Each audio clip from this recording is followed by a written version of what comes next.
Naiyak nga si megastar Sharon Cuneta habang kinakanta ang awiting may pamagat na Tayong Dalawa sa kamakailang Dear Heart concert show nila sa Winnipeg.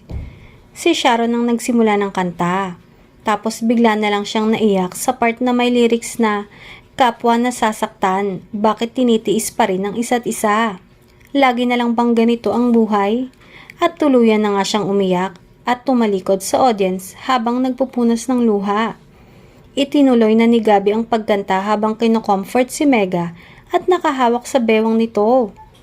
Nakakayak naman talaga kung isa ka sa nanonood dahil ramdam mo ang sakit sa pagkanta ng singer-actress habang inaawit ang linyang yon.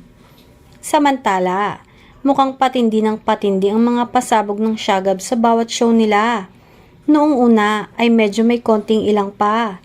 Nang sumunod ay mukhang comfy na. At ang mga sumunod pa ay nakikipagbiroan na sila at nakakapagkwentuhan na ng tungkol sa nakaraan nilang pag-iibigan. At nitong huli nga ay naging emosyonal na sila. Huling 2 show na nga lang ang natitira para sa Shagab. Ano naman kaya ang magiging pasabog ng ex-couple para sa kanilang mga fans?